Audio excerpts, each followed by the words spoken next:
tal? ¿Cómo estáis? Bienvenidos a Oposiciones de Educación. Yo soy Diego, maestro, profesor y preparador de oposiciones. Y bueno, primero de todo, pediros disculpas por este pelo de aguacate que llevo 5 meses o así que llevo sin cortármelo, pero bueno, es lo que hay.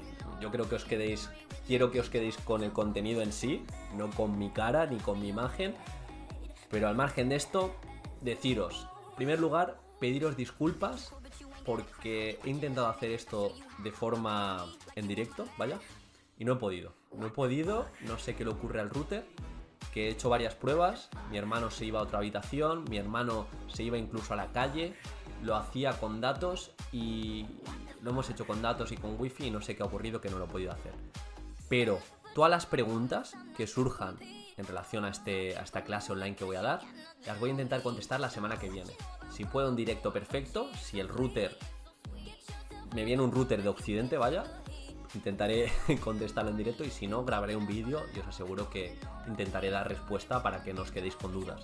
Al margen de esto, acaba la semana de la programación y acaba con este webinar, que vamos a estar un ratito viendo las ideas. Me ha surgido un problema. Me he dado cuenta que en el podcast he hecho 15 podcasts sobre programación.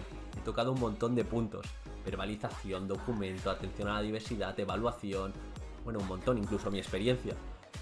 Y he dicho, ¿cómo encaro este webinar?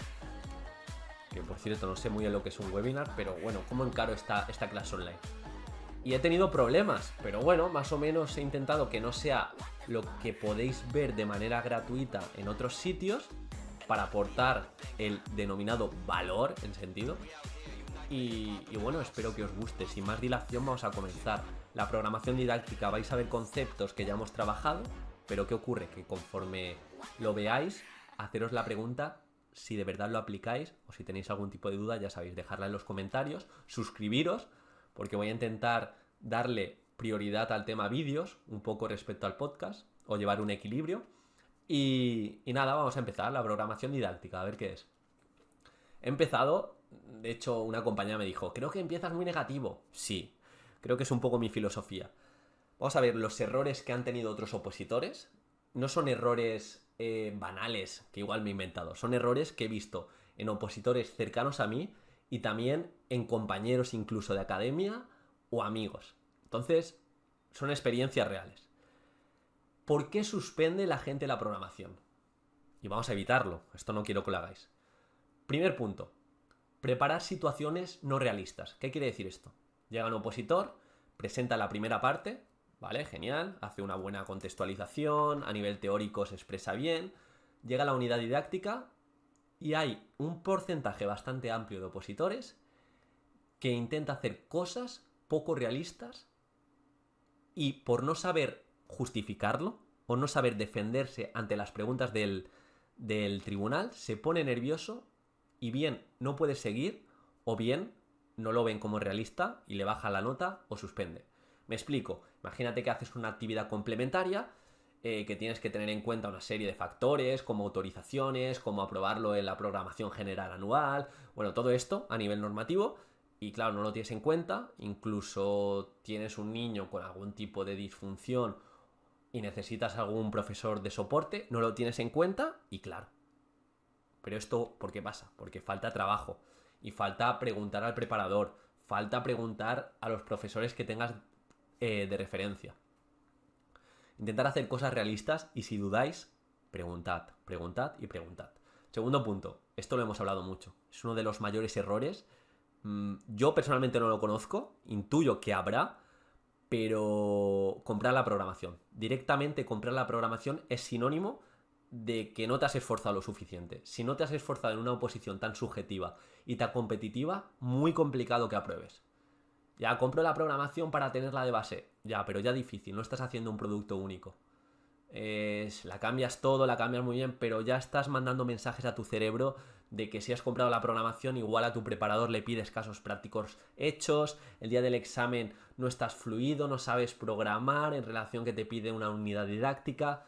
Yo sinceramente quiero que empieces desde el principio, luego lo veremos, que es uno de los puntos diferenciadores. No compres una programación, hagas un buen producto, tienes dudas, aquí está, preparador EduFis para ayudarte, para asesorarte, y de verdad es condición sine qua non para suspender. Tercer punto, no ensayar lo suficiente. Historia muy clara, la conté en el podcast. Compañera, tiene una programación de las mejores que he visto en mi vida en cuanto a recursos. Cada punto de la programación tenía un muñeco hecho, cosido, bueno, una historia increíble. Cada unidad didáctica tenía sus propios recursos. Nada de, tengo estos recursos que me vale para la unidad didáctica 1, 2, 3 y 4. No, no, no. 15 unidades, 15 recursos distintos. Y conjuntos de recursos. Para la primera parte, cada punto era como una figurita increíble. De hecho, la chica siempre decía, yo sé que si paso la primera parte, la programación tengo un 10. Se olvidó del ensayo. Te olvidas del ensayo, te olvidas de la práctica. En el momento que pasa algo extraño y no estás familiarizado con ello, vas al hoyo. ¿Qué le pasó? El tribunal estaba cansado, presentó al mediodía, después de comer, vio bostezos, vio que algunos del tribunal no le miraban, perdió el norte un poco, se bloqueó, porque no le dio tiempo a ensayar, eso también es verdad, pero bueno, es un trabajo que tienes que llevar de antes, realmente. Se puso nerviosa, volvió, no pudo, volvió a ver a otra chica bostezando, se le fue ya y no pudo. No pudo. Es fundamental ensayar. Y esta chica me caía súper bien y sabía que iba a llevarse plaza. Tenía tan buena programación que luego sacó un 6. Pero es que si hubiera practicado, tenía un 10 seguro, seguro. Y luego está mi caso. Ya vas a fliparte. No. Como dije ayer en mi instagram.com/preparadoredufis, subí una publicación en la que decía que había ensayado en las 2 últimas semanas antes de la oposición más de 20 veces. Y es verdad, más de 20 veces. ¿Qué pasó? Que los primeros minutos estaba nervioso y me temblaba un poco la voz, de manera inevitable.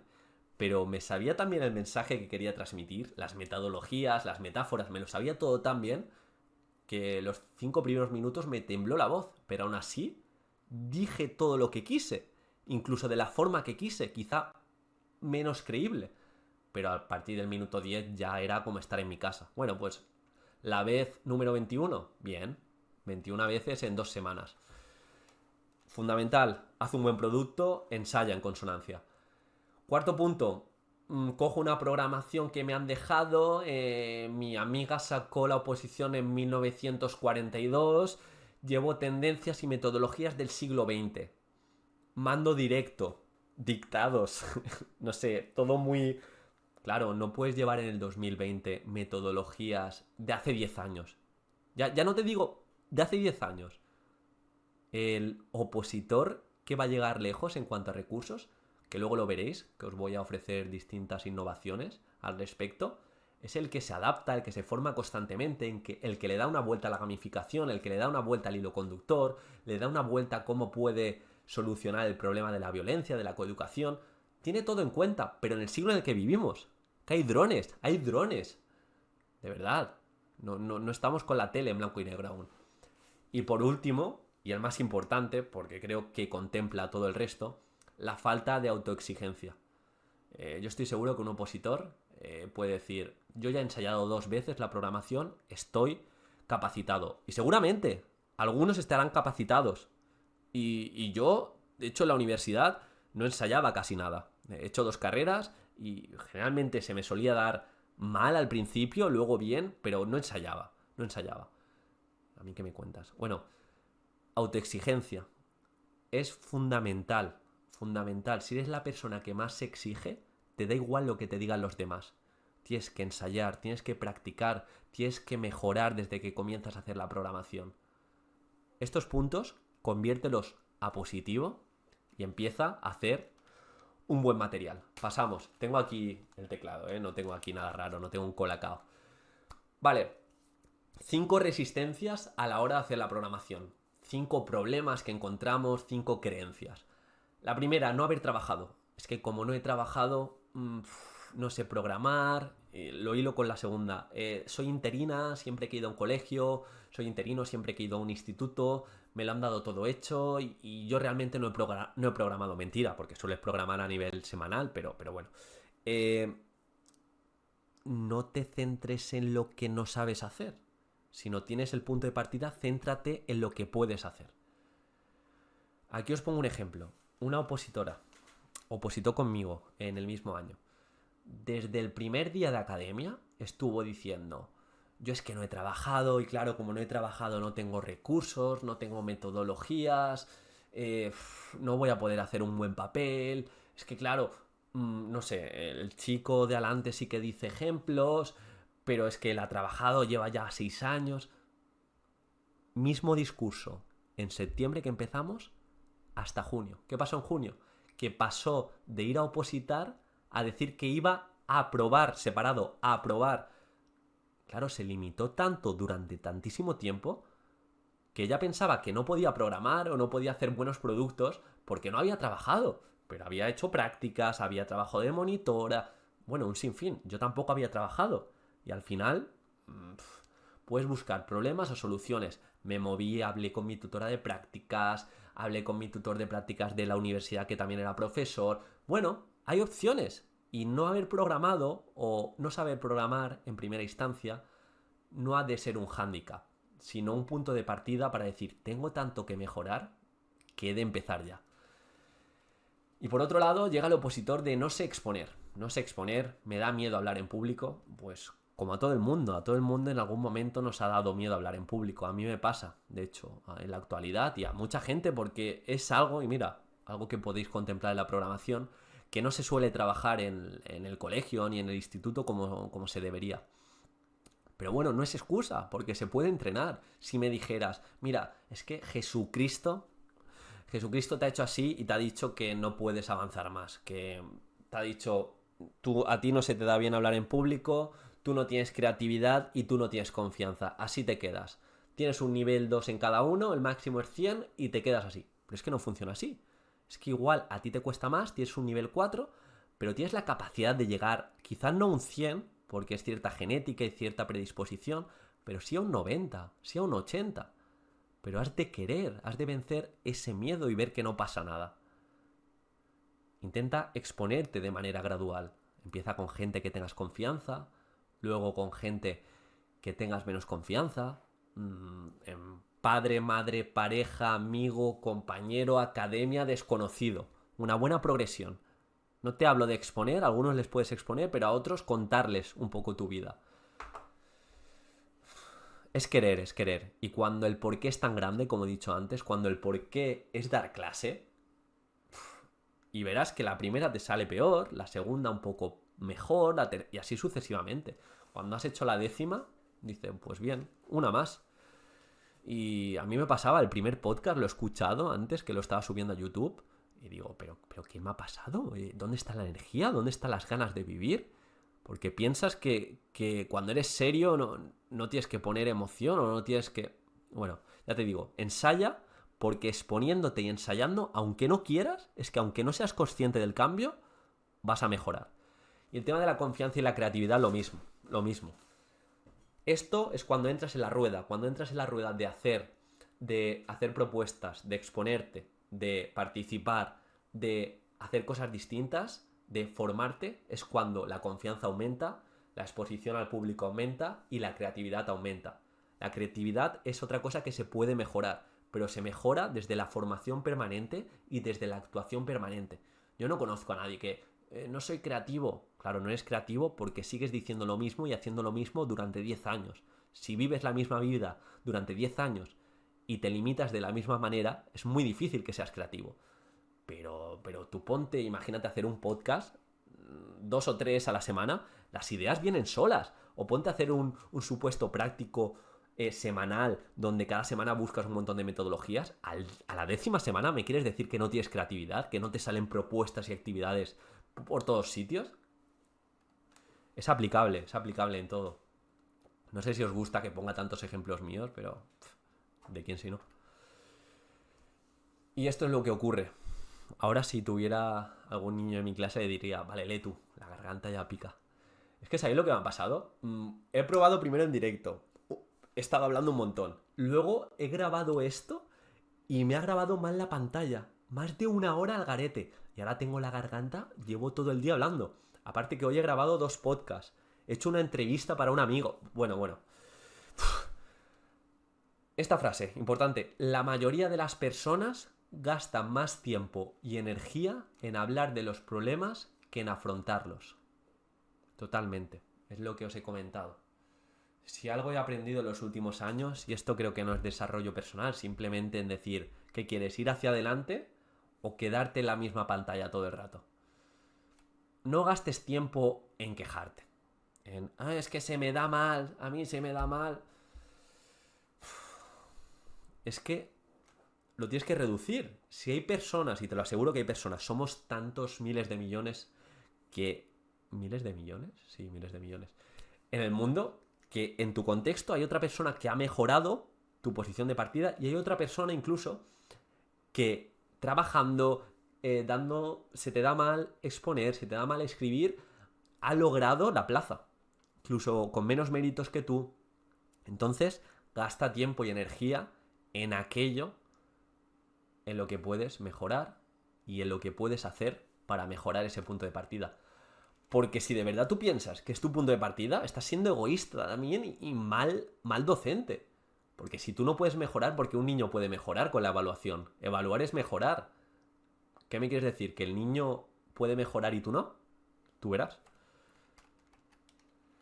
Vamos a quitar competencia. Bien, esto está muy bien. Vale. Lo que no hay que hacer, pero vamos a quitar competencia. Y esto os lo digo que es así, 100%. Si cumplís estas 3 características que voy a decir ahora mismo, automáticamente el 50% de opositores ya se bajan, ya no compiten con vosotros, porque es gente que no tiene compromiso, no tiene determinación y no tiene constancia, porque estamos en un contexto que cuesta mucho tener esto, por cómo está diseñado a nivel de noticias, a nivel de nuevas tecnologías, a nivel de todo.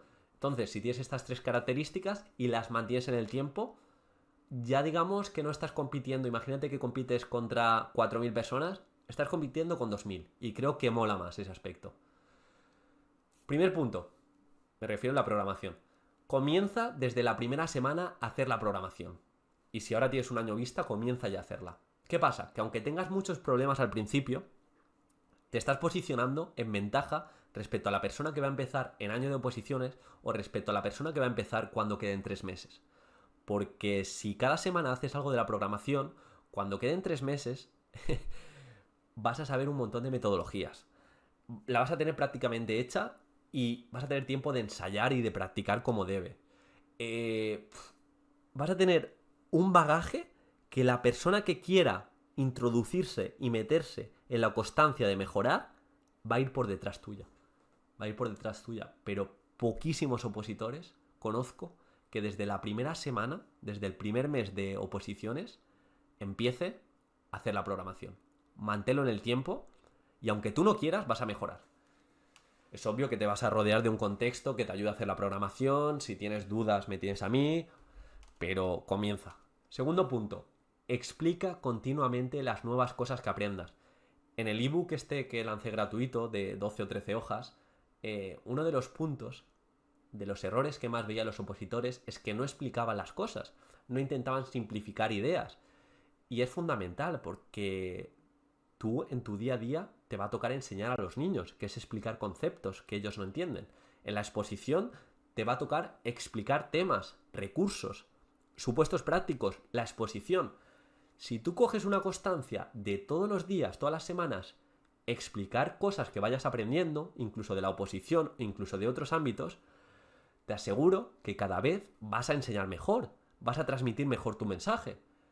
Y otra vez, aunque no quieras, aunque pienses que te expreses mal, si coges ese hábito, vas a ver que vas a coger ciertos nexos, ciertas formas de transmitir mediante historias, cada vez de manera más simplificada, y es algo que te va a revertir y te va a transferir directamente al día de las oposiciones. Y no es nada... es algo mucho más cuantificable de lo que parece. Hazte una hoja de hábitos y haz una crucecita. Cada día explicas algo nuevo que hayas aprendido. Hoy he aprendido esta metodología de aprendizaje-servicio, que era ir a la playa, bucear y coger plástico. Y no sabía que existía. Se lo voy a contar a mi amigo. Coges el móvil. Oye, Guillem, una cosa. Te quería comentar esto que he aprendido. Me he quedado increíble, haces un poco de hype. Y se lo explicas, ¿vale? Es fundamental. Y por último, cada mes especialízate en una nueva metodología o recurso.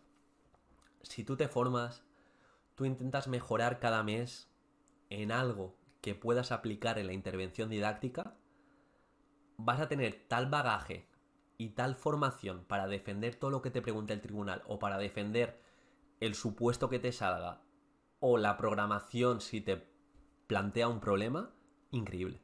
Lo hablaba con el valor de la educación física, Quisco Vázquez, y me comentaba eso, que uno de sus mayores aptitudes dentro de la oposición fue que el año previo a la oposición no paró de formarse. Fue a un montón de congresos, se apuntó a un montón de cursos, leyó muchos libros y dice que llegó el día de la oposición, el supuesto práctico dijo, pues esto ya lo he vivido en este congreso, sé aplicarlo. Y luego llegó y dice, mira, esta introducción es del libro que me leí en relación a la gamificación. Y en la programación le hicieron una serie de preguntas para ver si era realista sus propuestas. Y claro, supo ejemplificarlo, no porque hubiera trabajado. Él no trabajaba, él era, de hecho, entrenador de voleibol. Pero como había vivido tanta formación y tantas experiencias de otros profesores, llegó al día del examen y no llegó con la base teórica, sino con una super base metodológica y de recursos, y la teoría, pues bueno, ahí. Pero ya te digo, pesa más lo otro, aunque es importante también la teoría.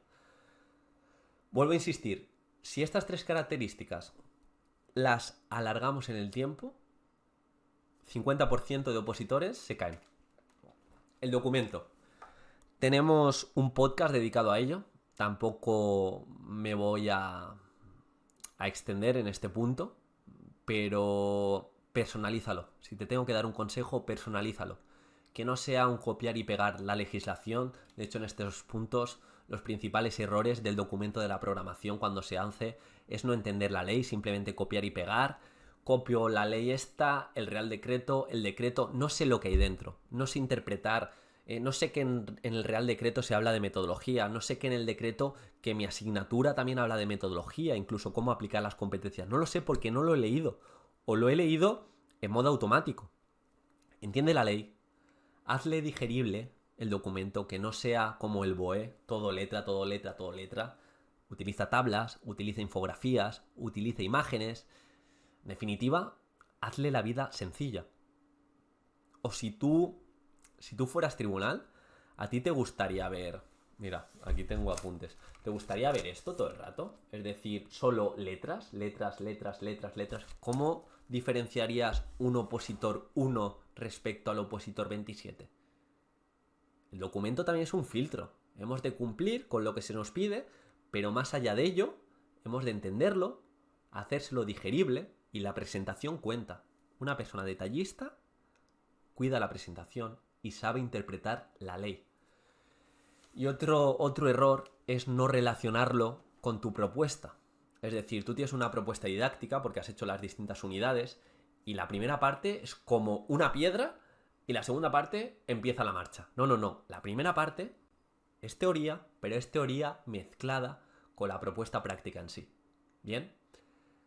Entiende la ley, interprétala, házelo digerible y relaciona tu propuesta, parte de tu propuesta, de tu intervención, a la legislación, no al revés. No empieces la evaluación. Punto de la evaluación. Según la orden de evaluación de la comunidad de tal, la evaluación será formativa, continua. No. ¿Qué es evaluar para ti? ¿Cómo se diferencia de calificar? La importancia de la evaluación en el día a día. Las carencias que hay en la evaluación española. Puedes hacer ahí una pequeña reflexión y después de hacer una pequeña contextualización, incluso tus principios a la hora de evaluar la importancia de la autonomía, metes. Y todo esto está estrechamente ligado con la orden tal y con el artículo del Real Decreto y también, ¿sabes? Es una manera que demuestras, que controlas, y a la hora de verbalizarlo, a la hora de preparar esa verbalización, creo que te predispone mucho mejor de esta manera. 3 tipos de opositores. Lo podéis ver en pantalla. Opositor A, opositor A+, y el opositor Premium. Nos quedamos con el Premium. porque es la mejora de todos. Tenemos que ser como el premium. Cree en su propuesta, es decir, en lo que hace, cree. No tiene ese síndrome de impostor. ¿Valdré la pena? Claro que vales la pena, porque has trabajado en ello y te has exigido más que la media. Entiende la ley, lo que hemos dicho, sabes interpretarla, sabes jugar con los distintos artículos incluso. Os cuento aquí una anécdota. Al principio yo odiaba la ley, la odiaba muchísimo. Decía, ¿esto para qué sirve? En mi día a día, lo típico, suelo decirlo mucho. ¿Esto a mí para qué me sirve? Es una posición bastante reduccionista, pero bueno, estaba siempre enfadado. Me tengo que saber este artículo, Bueno, al principio no me gustaba, pero luego me volví un friki. A base de repetición, me aprendí los objetivos generales de etapa de memoria, me aprendí los fines de la educación, el supuesto práctico lo contextualizaba con los fines de la educación, igual hacía un programa en el que potenciaba la actividad física fuera del horario escolar y sabía la disposición perfecta y los fines de la educación y lo relacionaba con el objetivo de etapa. Son pequeños detalles, no te digo que memorices tanto, yo no memoricé, pero a base de repetición pues se te va quedando. Interpreta la ley, dale esos detallitos, de decirle al tribunal, estoy aquí. Y bueno, lo que hemos dicho, ensaya, comprueba que tu mensaje llega y al final comprobarlo es exponerte. No vayas al examen de esta diapositiva, no vayas al examen sin haber hecho simulacro de tema, sin haber hecho simulacro de supuesto y sin haber visto y creído en tu programación habiéndola presentado alguna vez. Más de 5 a poder ser. Pero, claro, el mensaje, hemos hablado mucho del mensaje, pero ¿cómo hago que llegue mi mensaje? ¿Cómo lo hago? Expon, certifica que tus ideas han llegado y prepara una hoja de evaluación. Yo no lo hice y me acuerdo cuando exponía a mi madre y mi padre, pues llegaba un punto que desconectaban. Y claro, eso es un ítem a tener en cuenta. Si no logras captar la atención de tu familia más allegada, igual te tienes que replantear cosas. Entonces yo creo, esto se me ha ocurrido y quizá lo haga en las próximas semanas, preparar una pequeña hoja de evaluación para el tribunal que no esté tan familiarizado con temas de educación, sepa dónde fijarse al menos. Me refiero, le das una hoja de evaluación. Si vas a exponer a tu novio y tu novio, imagínate que es peluquero, pues le das una hoja de evaluación y le dices, quiero que te fijes en esto y mira, aquí tienes un cuadradito para ponerme una nota y críticas constructivas, ¿vale? Porque si no, si le vas a estar exponiendo media hora o una hora, se le van a olvidar muchas cosas y bueno, te grabas por un lado si quieres y al margen le das una hoja de evaluación en la que hay distintos ítems. No sé, ¿entiendes mi mensaje? ¿Entiendes lo que es la gamificación? ¿Entiendes la propuesta de la sesión 2? ¿Entiendes cuando te explico evaluación? No sé, se me ha ocurrido, le tengo que dar una vuelta, pero ya te digo, una serie de ítems para que el tribunal improvisado sepa dónde fijarse. Y también críticas constructivas, imagínate que te dice que los primeros 15 minutos, tú pones tono de voz, es el adecuado, los primeros 15 minutos has llevado el mismo tono de voz y creo que has empezado de una forma muy, no sé, muy normal. Claro, le tienes que educar también en que te critique de manera constructiva y que sepa dónde mire. Es importante, me parece que es importante para ser más eficiente en el proceso. Y aquí quería llegar, es que realmente la metodología en sí no es nada. Has de preguntarte, ¿cómo aumentas la implicación del alumnado? Y desde esa premisa, construir todo lo demás. Una metodología en sí que utilices gamificación no te va a asegurar que tengas un 10 o que tengas buena nota.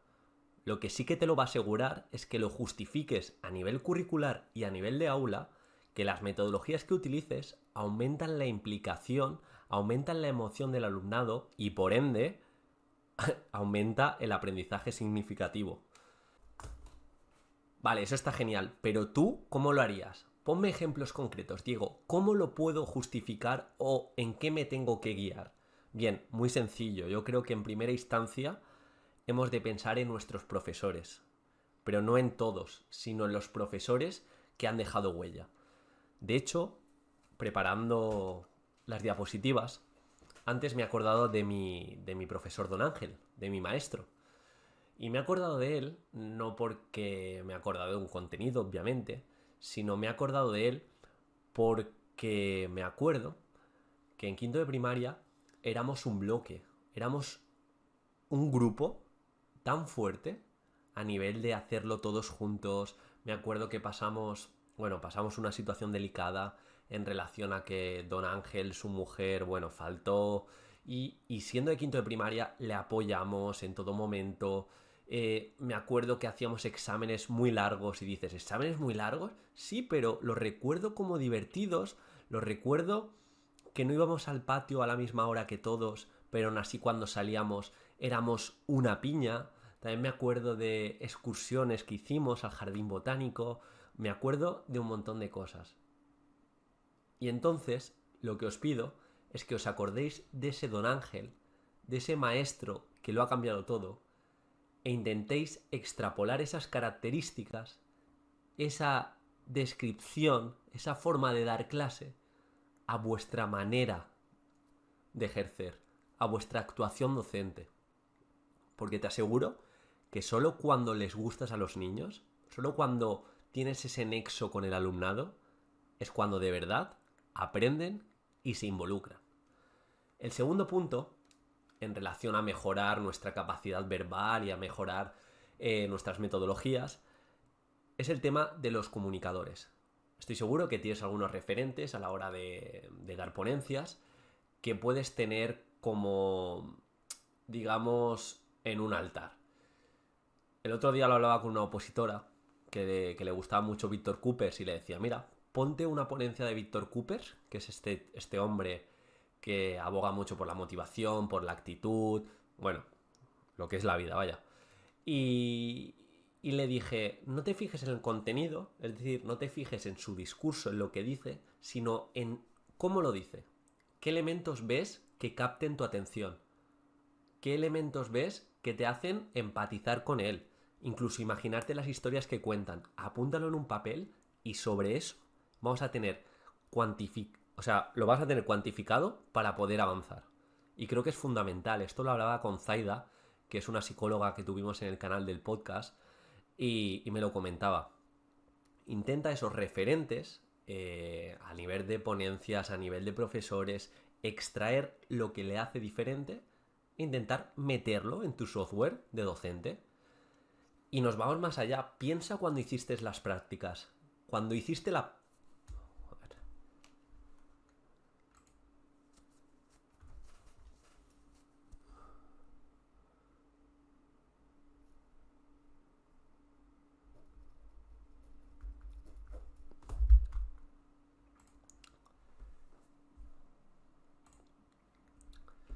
Piensa cuando hiciste las prácticas. Piensa cuando hiciste las prácticas. Piénsalo. ¿No tenías algún maestro, algún profesor de referencia que decías, yo quiero ser como ella o yo quiero ser como él? La forma de dar clase, la forma de empatizar con el alumnado, la forma que a mí me pasaba con mi tutora de prácticas, que cuando explicaba olvidaba a los niños y me quedaba mirándole y decía, madre mía, pues sí que me gusta. No ella como persona, sino cómo daba la clase. Y son esos elementos que vas atando cabos y vas teniendo en mente para luego extrapolarlos tanto en la oposición como el día de mañana que estés ejerciendo. Bueno, si ya estás ejerciendo, tienes referentes tangibles en tu colegio o en tu instituto. Y por último, los clásicos influencers educativos. Te puedes basar en ellos, en lo que comparten, en cómo se expresan, en cómo te captan la atención y apuntar cómo lo hacen e intentar modelarlo. Lo que digo, intenta copiarles, pero no copiarles de manera zafia, sino agenciártelo y darle una vueltecita para hacerlo tuyo. Imagínate si yo veo una persona que llega mucho al tribunal o llega mucho al público porque cuenta historias, cuenta metáforas, yo no te estoy pidiendo que le robes las metáforas, pero que sí le intentes imitar en relación a utilizar metáforas, historias. No sé si me explico. Por eso digo, la metodología en sí no es nada, sino la importancia de cómo se lleva esa metodología y tenemos referentes para poder replicar. Y bien, ahora aparecen las metodologías activas. ¿Qué son las metodologías activas? Son estas metodologías que son tendencia en este año que estamos, en este siglo XXI, y que son importantes y, como la propia palabra indica, son activas en relación a que el alumnado es partícipe de una manera directa en su proceso de enseñanza-aprendizaje. ¿Pero por qué son importantes? Porque en los últimos 10 años ha habido tantos cambios como en los últimos 40. Entonces, la sociedad va muy deprisa y nos hemos de adaptar a ella como docentes. La escuela no puede replicar el modelo de 1990.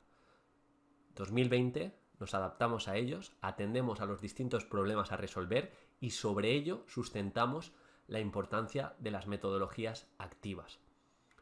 ¿Por qué ocurre? Porque a los niños ya les aburre la escuela.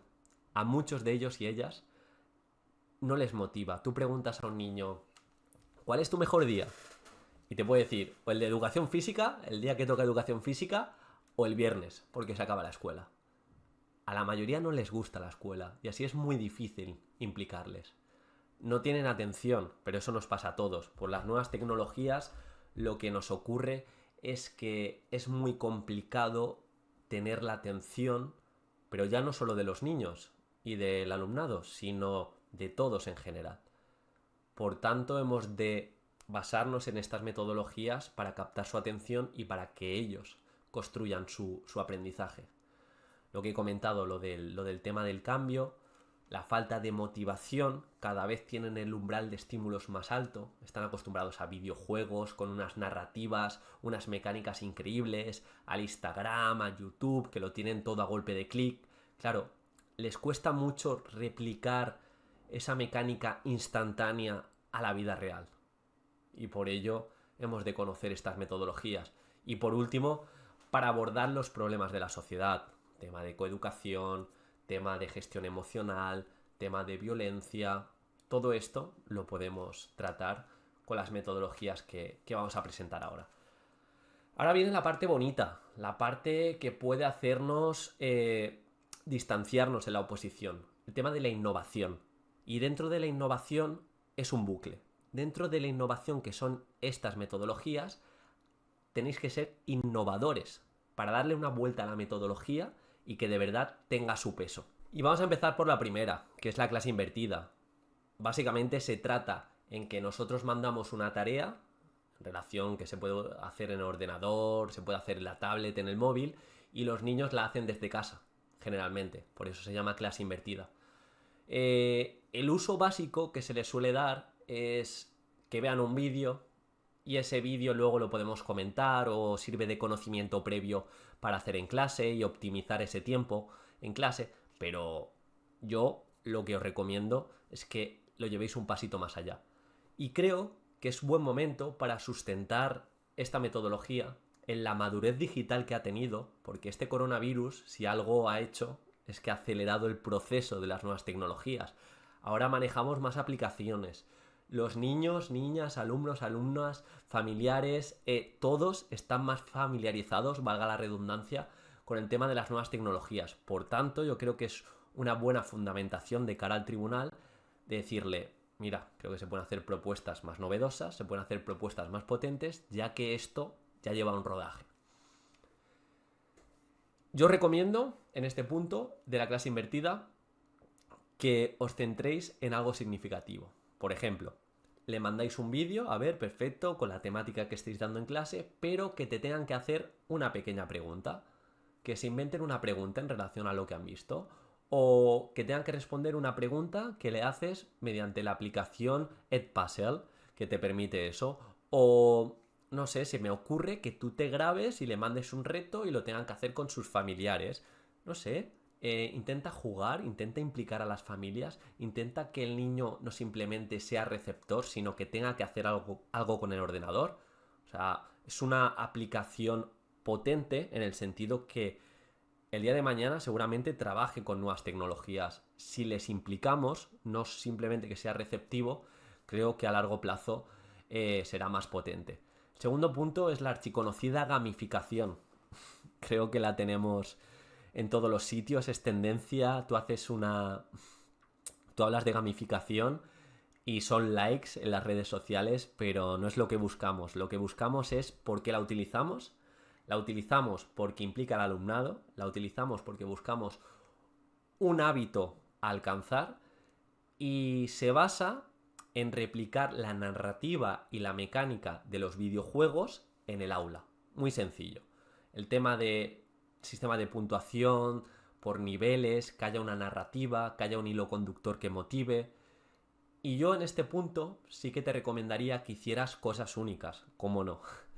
Por ejemplo, puedes coger un videojuego que sepas que es tendencia, puedes coger un videojuego que sepas que en el rango de edad donde ejerces triunfa, y no replicar directamente de a ver cómo funciona el videojuego y replicarlo, sino centrarte no en el contenido del videojuego, sino en la mecánica del videojuego, en las dinámicas lúdicas y en definitiva, pues los sistemas de recompensas, la puntuación, los niveles, la narrativa y de todo eso, hazte una lista e inténtalo extrapolar con algún contenido que te apetezca dar.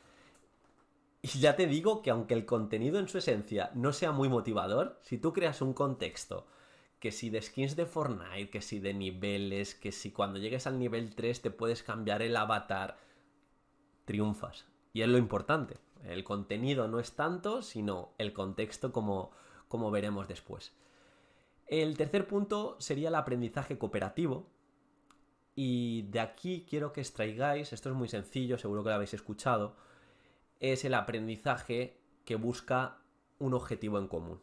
Es decir, que el grupo clase o los distintos grupos no funcionen por separados, sino que cada uno funcione como si fuera una pieza del puzzle y se busca el bien común y se busca que conjuntamente lleguen más lejos. Hasta ahí todo claro. Lo interesante de este punto es hacer reflexionar a nuestro alumnado que de manera conjunta se suele llegar más lejos y de una manera más eficiente, es decir, en menos tiempo. Y esto funciona muy bien si hacemos reflexionar y utilizamos unos pasos en relación a la cooperación. Por ejemplo, una actividad tonta que se me ocurre. Puedes decir, por parejas o en grupos de 3, tenéis que... das 3 trocitos de este papel, tenéis que recortar el máximo número de cuadraditos verdes y pegarlos en esta hoja blanca. Y entonces igual los niños empiezan y cada uno coge un papelito verde y los tres recortando. Y luego de manera independiente, cada uno coge la libreta y empiezan a pegar cuadraditos. Cuando de repente se da cuenta uno que dice, ¿por qué tú no te dedicas a recortar los cuadraditos? Yo me dedico a poner pegamento y Juanito se dedica a pegarlo. Y hacemos como una cadena. Y trabajamos de manera cooperativa. Y entre los tres estoy seguro que seremos más eficientes. Cuando les hace ese clic, cuando logramos que a nivel competencial el niño, la niña, el adolescente se dé cuenta que conjuntamente llega más lejos y más rápido, es cuando el aprendizaje cooperativo sí que de verdad funciona. No simplemente técnicas, el lápiz al medio, todo esto está muy bien, pero busquemos esa reflexión. El cuarto punto sería el aprendizaje servicio, también muy importante. Imagino que lo conocéis. Se basa en que el alumnado funcione o trabaje con la comunidad para alcanzar una serie de valores, de empatía, una serie de valores muy importantes como puede ser el altruismo, y en definitiva que interactúe con su medio, con su contexto y sepa que puede ayudar a los demás, que con su obra puede ayudar a los demás. Y esto es fundamental. Se me ocurren desde opciones bastante locas.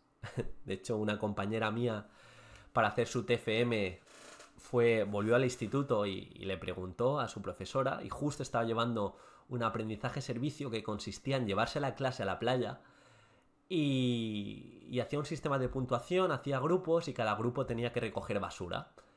Pero es que cada tipo de basura tenía una puntuación.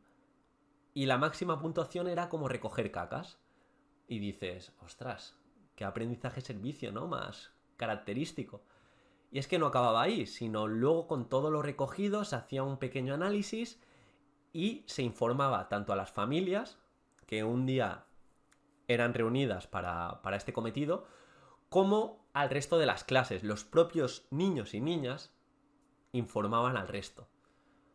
No interactuaban con el proceso de ver que la gente suele tirar cosas al suelo, a la playa en este caso, y eran conscientes de la importancia de cuidar el medio, sino que lo interiorizaban a un siguiente nivel cuando se lo exponían al resto de compañeros y cuando se lo exponían a sus familiares.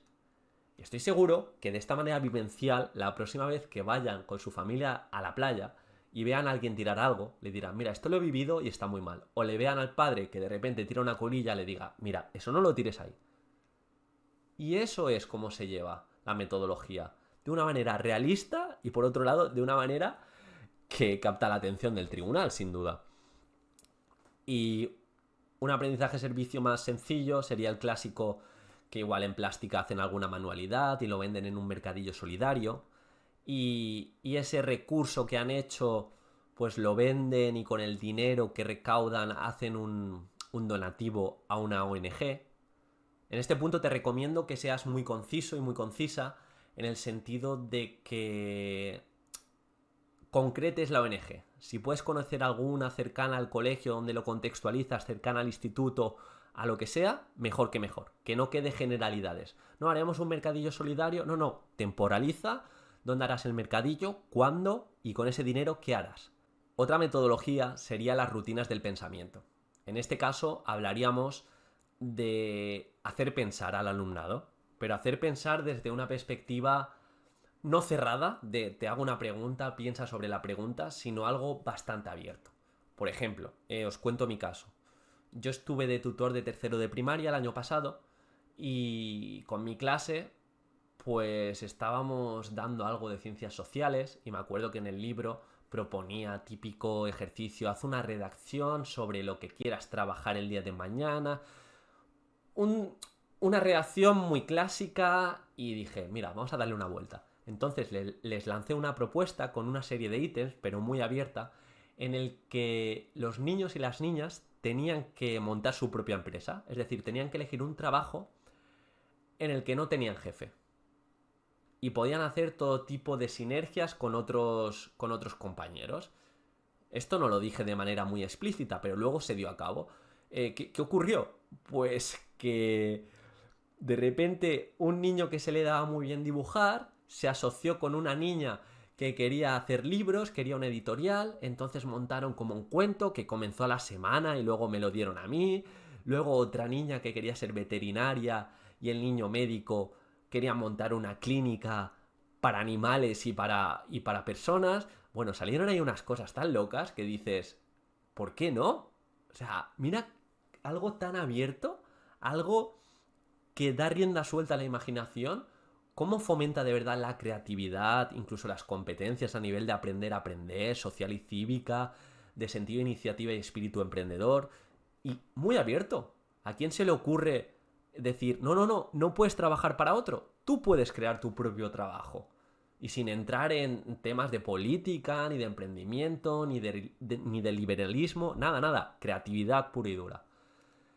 Y bueno, eso sería rutinas del pensamiento, como propuestas muy abiertas en la que el alumnado pues decide. Y por último, la instrucción entre pares, que creo que en inglés es peer tutoring, no sé, algo así. La verdad, he intentado ponerlo todo en castellano para que no haya ahí mezclas de idiomas.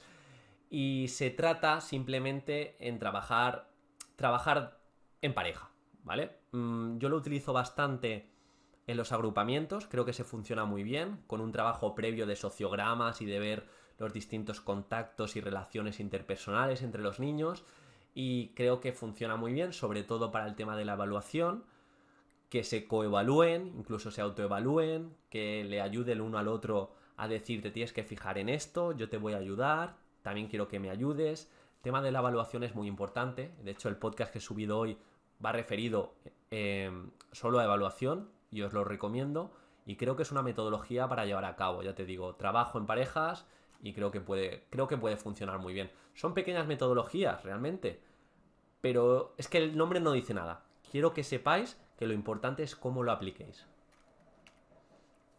Y menos conocidas, quitando el uso de las nuevas tecnologías, que creo que es fundamental, la he puesto en el punto de menos conocidas porque creo que el trato que se hace es siempre el mismo.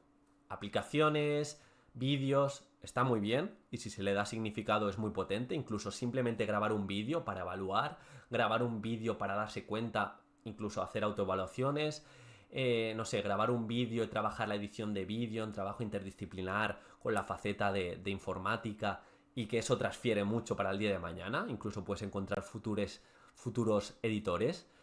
pero creo que en este punto es importante el tema de la gestión de las redes sociales. Muchas veces en los colegios se prohíbe el tema de las nuevas tecnologías, el tema de Instagram, Facebook, Twitter, Twitter menos TikTok, están continuamente dentro, YouTube también, están continuamente dentro, y creo que se puede gestionar desde la escuela, es decir, dar herramientas para hacer ver al alumnado que no solo son redes para el ocio, el disfrute, para ver vídeos, para ver videojuegos, para ver ropa, lo que sea, sino va más allá. Yo creo que se le puede enseñar a observar que en YouTube hay referentes que explican cosas de todo tipo, de historia, de deportes, puedes hacer ejercicio, puedes cuidar tu nutrición, pero claro, hemos de guiarle, porque la información no está filtrada ni estructurada. Y desde el aprendizaje competencial y desde la guía y la buena gestión de estas redes podemos utilizarlas para que se muevan más, para que sean más críticos, para que no estudien simplemente de manera pasiva frente al libro. Hay opciones y creo que el vídeo es el futuro y entonces hemos de convivir con ello y hacer que nuestro alumnado sepa manejarlo. Para ello, formación continua nuestra, por supuesto. Y el otro tema, o las otras metodologías, tenemos aprendizaje basado en proyectos, que sería tener un centro de interés y en base a ese centro de interés trabajar los contenidos y las competencias programadas. Aquí sí que os pido que intentéis buscar algo llamativo, en el sentido de, imaginaos que vais a empezar un centro de interés de animales, ¿vale? Algo muy básico. En vez de presentar simplemente animales, mirad, he traído animales sueltecitos en forma de muñeco. Intentar cuidar los detalles y hacerlo épico. En el sentido de, si de repente viene el conserje, toca la puerta, deja un maletín, sales. ¿Qué ha pasado, chicos? ¿Qué ha pasado, chicas? ¿Ha dejado un maletín? ¿Sabéis algo de esto? Cogéis el maletín, lo abrís y de repente está lleno de animales. Y ya es como la introducción y es algo que no van a olvidar. Incluso van a ser curiosos qué ha ocurrido. Bueno. Creo que son detallitos que suman tanto para implicar al alumnado como luego lo puedes extrapolar el día de la programación. Y en mi caso hice una pequeña actuación de me llevé una campanita. ¿Lo escucháis? ¿Lo escucháis? ¿Qué ha pasado? Me han dejado un mensaje en la botella. Y nada, dentro de la botella había como un pergamino y en el pergamino lo leía, que me invitaban a una navegación y en esa navegación yo invitaba al tribunal. Una pequeña tontería, pero ya es una forma distinta a comenzar, que rompes el patrón y el tribunal dice, pero ¿qué está pasando aquí? A ver, yo vengo de introducción, vengo de legislación y ahora entra un chico. Mola, ¿vale? Vamos a cuidar esos detalles.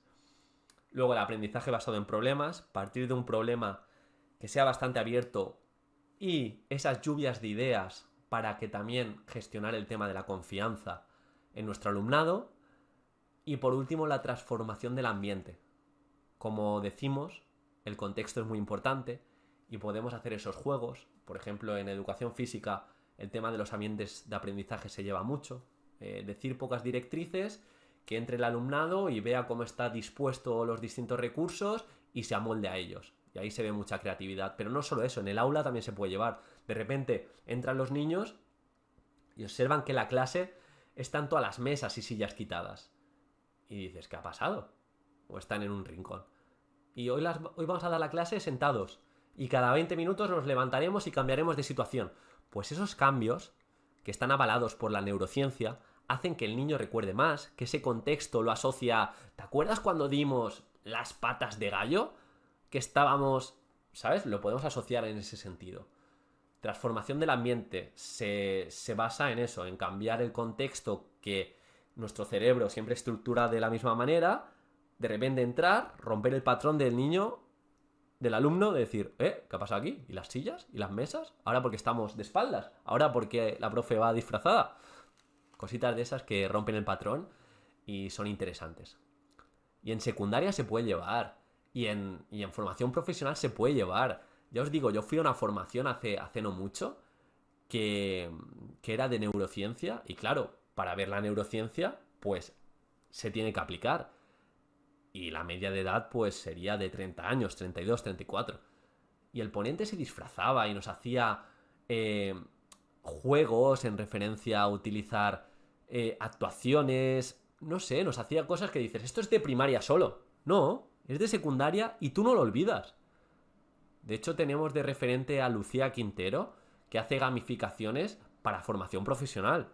Entonces no os cerréis de decir, no, es que esto solo se aplica en primaria. No, darle una vuelta. Esto se aplica en todo, si sabes cómo. Y muchas veces lo que te parece infantil, piénsalo para ti mismo si a ti te motivaría. Porque claro, a ver si te crees que una persona de 20 años no quiere divertirse. Y aquí os presento lo que sustenta las metodologías activas, que es esta pirámide. La pirámide de aprendizaje de Cody Blair. 5% de lo que escuchamos es únicamente lo que aprendemos. Sin embargo, el 90% de lo que enseñamos es lo que más perdura en el tiempo y no olvidamos. Nos tenemos que basar en esta pirámide para que nuestro alumnado demuestre, vea, debata, practique y en última instancia enseñe también. Las metodologías estas de cooperación, de parejas, de aprendizaje-servicio en el que hay que explicar cosas a otras personas, no es simplemente para desarrollar la competencia oral, sino es para que el niño no olvide, es para que el alumno se comprometa. Cuando tú te preparas, algo que te gusta y se lo tienes que explicar, o no algo que te gusta, sino algo que has vivido y lo tienes que explicar, algo que has vivido con emoción, recoger las basuras de la playa, incluso las cacas, risas, emoción, eso se lo explicas a la familia, eso no se te olvida, eso se lo vuelves a explicar a la clase y no se te olvida. Y de ahí parte la importancia de las metodologías activas, no de la tendencia, no de los likes, no del trending topic. Esto es lo que sustenta. Y la frase fundamental de todo este webinar, que por cierto, webinar, yo no sé lo que es, no lo he buscado. Me sonaba este concepto, imagino que será más en directo, pero bueno, intentaré hacer uno en un futuro cuando tenga un internet acorde a Occidente. Pero bueno, al margen de esto, esta frase nos patrocina toda nuestra existencia. No vas a recordar lo que te han enseñado, pero nunca olvidarás cómo te hicieron sentir. Esto quiero que lo apliquéis el día de la oposición. Comienzos alternativos. Os digo, es lo mismo comenzar: hola, buenas, me llamo Diego, os voy a presentar mi programación y voy a comenzar con la introducción, que está basada en la legislación. Eso no recuerda, porque esta manera de empezar la van a tener muchos opositores y opositoras. Pero sin embargo, yo entro y lo que os he dicho, con la campanita. ¿Podéis cerrar los ojos? Sí, vale, cerrar los ojos. Y suena una campana. ¿Lo escucháis? Nos han dejado un mensaje. A ver.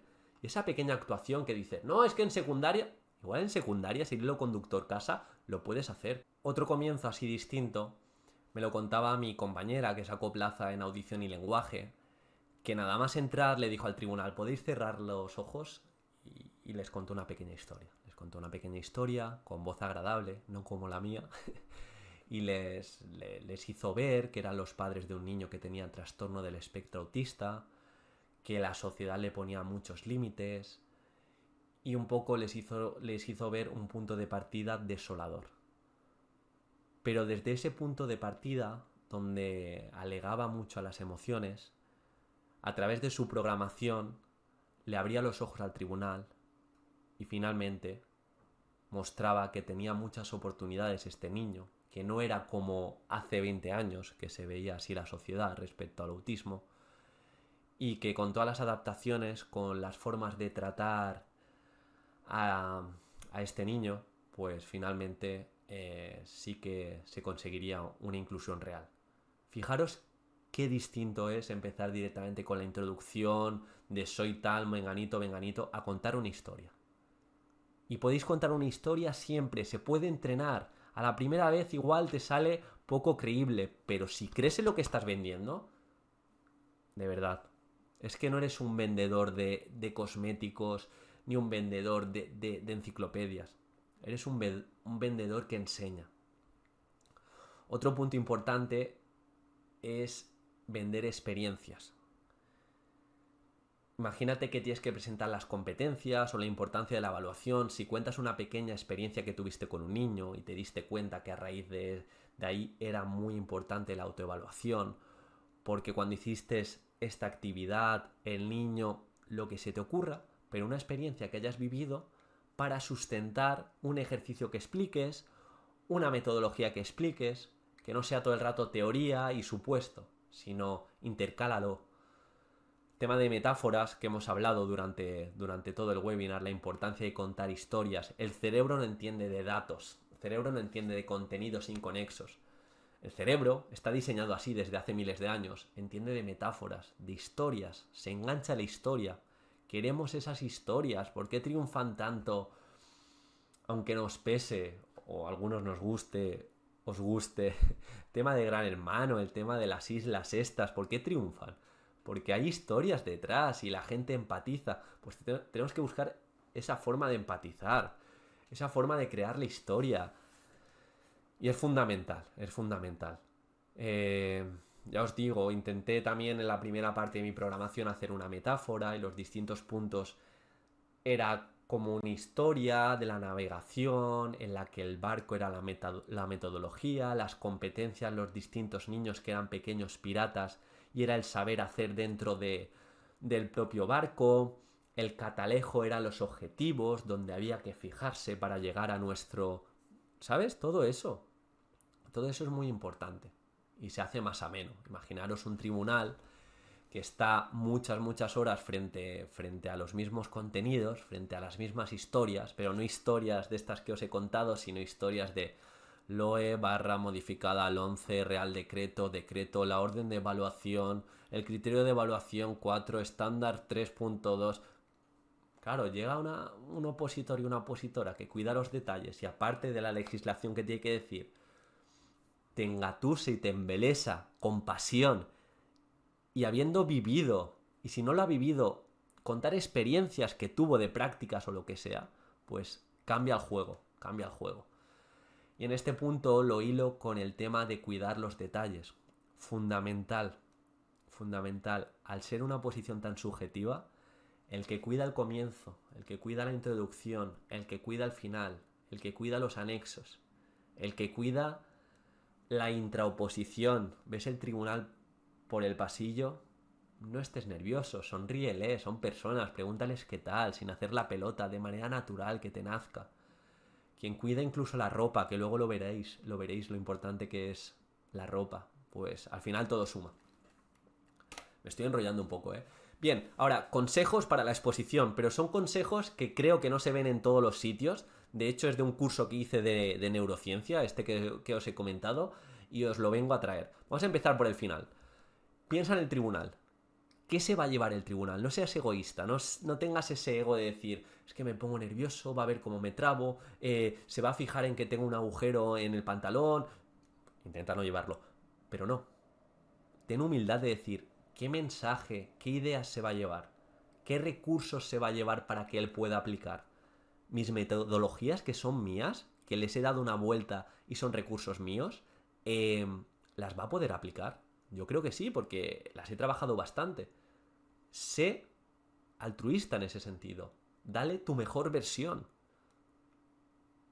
Y si piensas en ello, piensas en el mensaje, en las ideas, en los recursos, en las formas de decir y en todo lo que se va a llevar, construyendo desde ahí, no te va a olvidar. Hacia atrás, rangos de tiempo. El cerebro solo puede captar la atención durante bloques de tiempo de 7 a 15 minutos. ¿Qué os quiero decir? Que no contemos ideas más largas de 15 minutos. Bloques de 7 y cada 7 minutos intentamos hacer cambios de voz, contar una experiencia, una cita, una sonrisa. Intentar jugar con esos bloques en relación al tiempo. Tu ropa. Importante esto, que no me di cuenta hasta que hice un ejercicio de dron, de irme hacia arriba y decir, a ver cómo funciona esto. Intentar no llevar estampados, intentar no llevar camisetas con dibujos estrafalarios, con dibujos muy llamativos. Intentar, si podéis ser, colores normales, negros, grises, que enseñen mucho las manos para expresarte, que se te vea bien la cara, porque de esta manera vas a hacer inconscientemente, el tribunal muchas veces se fija en esos estampados y pierde la noción del mensaje. Aunque no quiera, aunque pienses que no, mira qué camiseta más chula. Sí, pero de manera inconsciente se va a fijar en el estampado. Otra vez a tu mensaje, estampado, otra vez a tu mensaje. Y no va a poder estar tan atento. Que se fije en tu mensaje. Y por eso, que no llames mucho la atención en ese sentido. Suspense a la acción, lanza promesas de os presento esta metodología, pero no del todo, la gamificación es esto, la primera parte te la justifico, pero no la vas a ver bien aplicada hasta la unidad didáctica que te la voy a explicar en detenimiento. Lanza esas llamadas, yo de hecho lo llevé a otro nivel, a largo plazo, y en el tema ya comencé a realizar pequeñas llamadas a la acción de decir, bien, esta metodología es así, este recurso es así, pero lo vais a ver en detenimiento en la programación didáctica, que en unas semanas os expondré. Ya le lanzas ese cebo, ese ganchito de si te interesa, lo puedes ver ahí. Otro punto muy importante es el cuerpo. Tenemos podcasts dedicados a la comunicación no verbal. Grabaros, mirar cómo os exponéis ante la cámara. Yo hace mucho tiempo que no me grabo. Es posible que este webinar sea un poco raro. Es mi primera vez que estoy delante de la cámara desde hace bastantes años. Entonces, fijaros cómo os movéis, fijaros qué palabras repetís, qué nexos, qué forma, si os movéis en exceso por el escenario, si tenéis algún tipo de estereotipia, movéis mucho la mano, los pies. Intentar cuadrar eso. Es bastante importante. Y el tono. ¿Veis las ondulaciones que he hecho respecto al tono? Es muy importante que no tengáis todo el rato el mismo tono.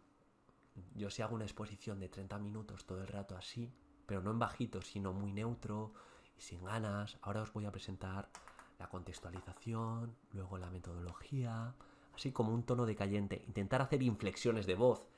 A veces hablo un poquito más despacio, de repente con un poco más de pasión, sin ser grotesco ni zafio, pero jugar con esos vaivenes. Cada X tiempo subo el tono, porque son como llamadas a la atención, que se agradece. Pero no se agradece porque sea el tribunal y porque tengas que vender algo. Se agradece porque el cerebro se pierde. Porque no tenemos la atención suficiente para aguantar una hora y llevarnos todo el mensaje. ¿Cómo no utilicemos todo esto que estamos hablando? No es cosa mía que diga, tenemos que hacer esto, esto y esto porque es importante para sacar un 10. No, sabemos que la atención es finita y como se acaba, hemos de jugar con esto. Y por último, me gustaría compartir las 4 características que creo que no tiene mucha gente y que sin duda os va a permitir llegar en las mejores condiciones al día del examen.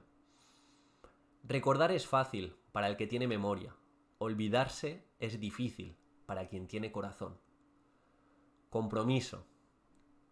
Hay pocas personas comprometidas. Las personas hablan, dicen que van a hacer, pero pocas hablan después de hacer. Actitud. Si tú expones, si tú haces la programación con actitud, si tú estudias con actitud, haces los simulacros dándolo todo y sabiendo tu por qué, que es demasiado grande, tu por qué es enseñar, tu por qué es cambiar el mundo, muy difícil que se te dé mal. Detallismo. Vivimos en una sociedad de piloto automático. A, B, C y D, cojo el coche, llego, me bajo, subo las escaleras, hola, ¿qué tal? Ni te ha contestado, sigues. La persona que en este mundo de la gratificación instantánea, del Uber, del Spotify, le doy play y suena, la persona que se para y es detallista, te pregunta, ¿cómo estás? No, pero de verdad, ¿cómo estás? Eso aplicado a la oposición, que cuida cada uno de los puntos, cuida la presentación, cuida las sonrisas, cuida que estén cómodos el tribunal, intentándole dar una buena versión tuya, sin nervios. Cuida los anexos, cuida si tiene que llevar una programación extra para hacerle la vida más sencilla.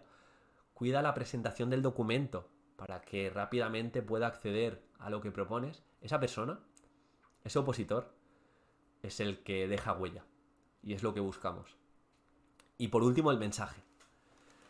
El mensaje es muy importante. Hemos de tener en cuenta en nuestro guión a la hora de exponer las ideas potentes que vamos a decir y en relación a esas ideas rebajar la velocidad, crear un contexto que eleve los recursos y que les haga ver que las ideas no están aquí, sino están aquí. Y para eso es fundamental la práctica y exponerse. Compromiso, actitud, detallismo y mensaje. 4 cosas que estoy seguro que os van a hacer la vida mejor como opositores y al tribunal también. Y finalmente, muchas gracias, pero de verdad, muchas gracias de corazón por haberme seguido estos 10 podcasts en total sobre programación. Hay unos 15 ya en el podcast de oposiciones de educación. Aparte, este primer webinar, sé que tengo muchas cosas a mejorar y en un futuro intentaré hacerlo mejor, sin duda.